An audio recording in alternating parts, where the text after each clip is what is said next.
Bonsoir à toutes et à tous. Merci d'être là ce soir aussi nombreux. Parce que l'aventure Saint-Saint a démarre officiellement en tout cas ce soir. Et c'est une date un peu symbolique. Parce qu'il y a un peu plus d'un an à cette période, j'ai rencontré Véronique Pat. On s'est rendu compte avec Véro que la vie vous laisse souvent le choix. Le choix de baisser les bras ou de redoubler de vie. Et Véro et moi, on a choisi la vie. On a choisi la vie aussi, comme toutes les femmes qui ont témoigné dans le livre Histoire de Saint, qui est né à l'origine avec Véronique Pat, qui attendait dans la salle d'attente du professeur Libens, d'ailleurs qui aura la parole dans quelques instants, et qui, après la découverte de cette petite boule, attendait le verdict, et elle a rencontré des femmes qui ont commencé à se livrer, à livrer leurs émotions, et Véro s'est dit, ce serait magique de pouvoir rassembler tous ces témoignages de femmes au sein d'un livre, pour montrer que voilà, elles ne sont pas seules dans cette aventure. Il était peut-être temps de vous expliquer aussi qu'aujourd'hui, la médecine a fait énormément de progrès et nous permet de mettre en évidence des facteurs de risque de la maladie qui permettent pour certaines femmes d'avoir une action tout à fait efficace pour diminuer leur risque de cancer du sein. Nous, les survivantes, nous avons une responsabilité, une mission.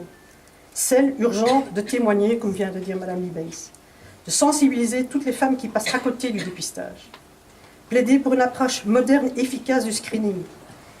Il faut rappeler que la prévention est essentielle, faire appel à la responsabilité et au courage de ceux qui décident, pour qu'ils aient la lucidité d'adapter rapidement et efficacement les stratégies aux constats les plus récents.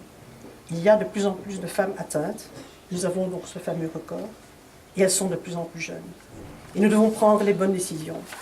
Je crois que ce qui nous réunit ce soir est une affaire collective, une affaire de femmes, une affaire de famille. C'est aussi une affaire d'État, parce qu'on doit prendre ça comme cela. Ça touche des vies, ça touche de l'espoir, ça touche des difficultés, et ça touche surtout des femmes qui, si je prends l'exemple de Véronique ou d'autres, de Marie-Paul, de Marina, de tas d'amis qui ne sont pas ici, qui ont vécu exactement la même aventure, certaines découvrant ce qui leur arrivait par d'autres venant de vivre cela en leur disant « tiens, va vite faire une mammographie » et j'ai une amie qui a découvert par la situation d'une autre qu'elle devait également suivre un traitement, de dire à quel point moi je suis épatée par les femmes qui passent cette épreuve avec une force, avec une énergie, avec une dignité, avec parfois, et c'est important, de l'humour, de tout ce que vous avez voulu justement faire dans ce site, de la solidarité, et la présence de tout le monde ici incarne cela. Et je pense que c'est sans doute le plus beau cadeau qu'on peut faire à Véronique, c'est de le vivre de cette manière-là. Voilà, donc je suis très heureuse de venir soutenir, et bravo à tout le monde.